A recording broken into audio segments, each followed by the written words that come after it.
기도 응답을 통해서 하나님을 조롱하고 우롱하는 자들은 얼마나 많습니까? 세상 사람한테 물어보세요. 원하는 거 다 안 이루어지냐고. 아니, 세상 남자 여자도 그러더만요. 저 남자 저 여자하고 결혼하고 싶어. 그리고 잘 지혜롭게 연애하니까 결혼하더만요. 결혼해. 나는 저 대기업에 취직하고 싶어. 그리고 마음만 먹고 행동하지 않는 사람은 모르지만 취직하기 위해서 스펙을 준비하고 공부하고 노력하고 취직하더만요. 취직해. 오히려 크리스천들이 더 악한 경우를 많이 봤습니다. 특별히 청년들 가운데 크리스천들이 더 악하더라고요. 세상 청년은 무엇을 얻기 위해서 노력을 하는데 크리스천 청년들은 무엇을 얻기 위해서 기도를 하더만요.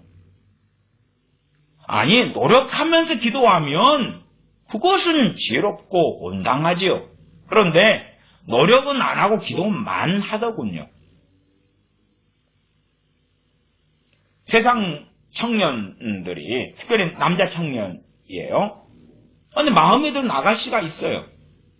그러면 저 아가씨의 마음을 얻기 위해서 지혜로운 세상 청년은 노력을 하더라고요. 그래서 저 아가씨가 뭘 좋아하지? 갑자기 나는 짝사랑해서 오랫동안 지켜봤는데 친구랑 채 가면 안 되죠. 어떻게? 저 아가씨에게 아는 지인 등을 통해서 자연스럽게 접근하지. 그렇게 해가지고 자연스럽게 접근해서 짝사랑을 꽤 오랫동안 했는데 자연스럽게 접근해서 그래서 그 아가씨의 마음을 얻고 결혼에 성공하더군요. 그런데 믿는 크리스찬 청년들 가운데는 정신병을 앓는 청년들이 많더군요. 어떤 청년은 기도를 하더군요. 하나님, 저 여자 제게 주세요. 그리고 이제 어떤 음성을 들어요. 그래, 너에게 너 배필로 주었노라. 그래서 그 아가씨에 가서 이야기했더군요. 하나님께서 당신을 내 배우자로 임명하셨어요. 나하고 결혼합시다. 그래서 미친 사람이 되더군요. 그리고 다시 하나님께 기도해. 하나님, 왜 저에게 거짓말을 하셨습니까? 또 어떤 사람은 행동을 하지 않고 아니 자기가 좋아하고 짝사랑하면 마음에 들면 행동을 해야 될 거 아닙니까? 행동을 안 하고 기도만 하더군요. 하나님 주세요. 저에게 주세요. 저에게 주세요. 그리고 1년 지났는데 결혼 청첩장이 왔다더군요. 최소한 근처에 있으니까 아는 사람이고 그래서 자기 아는 친구하고 결혼한다고 청첩장이 왔다더군요. 왜? 자기가 기도만 하고 있을 때에 그 아는 친구는 행동으로 옮겼으니까. 얼마나 기독교 청년들 혹은 크리스천들이 어리석고 어리석은지 미련하고 미련한지 말할 수가 없어요. 너무 미련하고 바보 같은 것이. 그래서 하나님을 기도를 통해서 조롱하는 것입니다. 하나님, 내가 기도합니다. 들어주세요. 자녀 양육 교육에 대해서 제가 많이 설교했습니다만 자녀를 제대로 양육하지 않고 또한 제대로 양육하는 것이 뭔지도 아무 관심도 없어요. 그래놓고 내가 전도하러 가고 교회 봉사하고 중보기도 단이 되어서 뭔가를 하고 교회 가서 차량 봉사, 주차 봉사, 설거지 봉사, 식당 봉사 혹은 밥퍼 사역에 가서 밥 해주면 하나님이 내 자녀 키워주실 거야. 아니 하나님 말씀 66권에 자녀 교육에 대해서 상당히 나와 있어요. 그리고 자녀 교육에 대한 책임을 하나님께서 부모에게 주셨지. 주의 교양과 훈계로 양육하라. 주의 교양과 훈계로 양육하라. 근데 하나님 키워주세요. 나는 하나님의 일을 하겠습니다. 저는 중년 이상이 되는 목사님들의 가정들을 좀 압니다. 얼마나 사실은 비참한지 몰라요. 노년의 목사님들의 가정을 압니다. 그분들은 어쨌든 우리가 신방하고 전도하고 설교하고 집회하고 다니고 열심히 하나님께 봉사하고 충성합니다. 내 자녀들은 구원은 따놓은 당상이요. 하나님께서 인생 가운데 크게 성공하게 복을 주실 줄 믿습니다. 그건 어느 성경에 나와 있는 것인가요? 그리고 노년되고 중년 되었는데 자녀들은 세상의 자녀들이 되었다 그 말이에요. 세상의 자녀들이 되었어요. 심지어 어떤 목사님의 딸은 술집 여자가 됐고, 아니 자신들은 그렇게 믿었다는 거예요. 소위 자신들 입장인데 하나님 일을 열심히 하면 하나님께서 자녀 잘 키워줄 줄로. 더군다나 우리는 목사인데, 목사고 사모인데 그렇게 믿었다는 거예요. 어떤 선교사님들이 선교지에 가면서 자녀를 데려가기 어려우니까 그래서 한국에 놔두고 갔답니다. 그리고 하나님께 열심히 기도하면서, 자녀를 위해 기도하면서 선교를 열심히 했어요. 그리고 이제 몇 년 있다가 소식을 들었어요. 부랴부랴 한국에 귀국해서 보니까 딸애가 17살인데 임신 중이었어요. 그래서 하나님께 원망하고 선교사 때려치웠다고 합니다.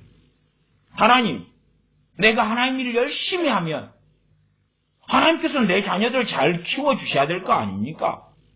그런데 내 딸애가 보니까 세상 불량아가 됐고 그리고 임신까지 했어요. 그 아빠 선교사님이 돌아왔을 때 딸애가 임신 8개월이었어요. 무슨 일입니까? 아니, 하나님께서 그렇게 보장하신 적이 어디 있어요? 주의 교환과 훈계로 양육하라는 것을 목사는 선교사는 예외야, 안 해도 돼. 아니면 교회 열심히 봉사하는 사람은 시간이 없으니까 내가 책임져 주겠어. 그것은 상당히 많은 목사와 부흥사들이 해왔던 거짓말입니다. 그 목사와 부흥사들은 도대체 어떤 저주받을 사람들입니까? 하나님의 말씀을 증거하는 사람들입니까? 그렇지 않겠죠. 부흥사들은 어느 교회 부흥회를 갔는데 그 목사가 원하는 게 충성 봉사하는 교인들이니까 그 목사에게 충성 봉사하며 그 목사가 시키는 일은 다 하는 교인들이 필요하니까 자녀에 대해서 얼마나 대한민국 사람들은 교육열이 높습니까? 자녀 잘되기 얼마나 바랍니까? 그러면 자녀를 걸고 장난질 농간을 한 거죠. 그래야지만이 부흥사는 그 교회에서 그 교회 담임 목사로부터 부흥의 사례비를 잔뜩 받을 수가 있거든요. 담임 목사도 마찬가지입니다. 하나님의 이름, 주님의 이름을 빙자해서 교인들에게 하나님이 열심히 하면 하나님이 당신들 자녀들 책임져 주실 것이고 사회에서 머리가 되고 꼬리가 되지 않게 해주신다고 온갖 사기와 거짓말을 하나님을 빙자해서 치는 것입니다. 하나님을 빙자해서 사기치는 건 아닙니다. 최근에 세den교회 소강성 목사님이 웃자고 한 멘트인데 다큐멘터리로 달려드냐고. 웃자고 한 건데 다큐멘터리. 과거에 개그맨 김재동으로 한다면 웃자고 했는데 듣자고 달려드냐고. 그러면서 박지원 국정원장에 대하여 하나님께서 쓰실 거라고 한 번, 두 번 크게 쓰실 거라고.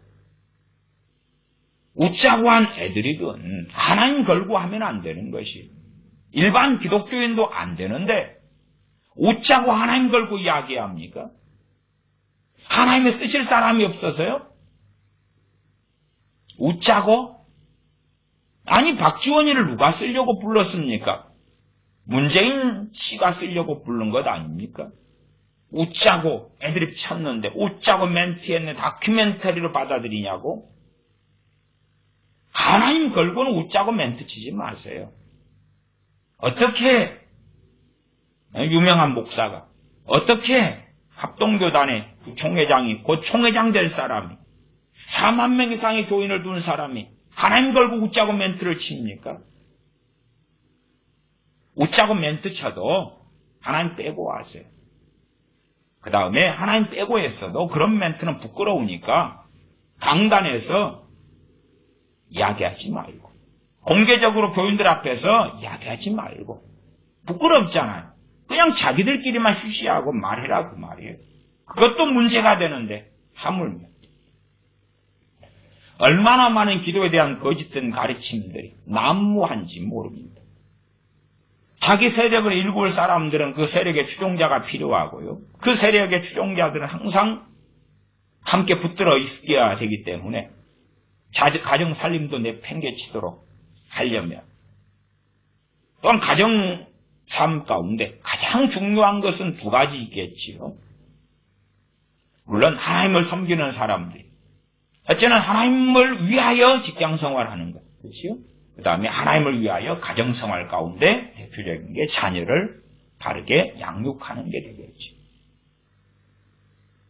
근데 시간이 얼마나 많이 필요합니까? 자녀를 바르게 주의 교양과 훈계로 양육하려면 많은 시간이 필요하죠. 그래서 기도로 하나님께 배구하는 것처럼 토스, 축구에서 패스하는 것처럼 토스 패스 해버리겠다는 것입니다.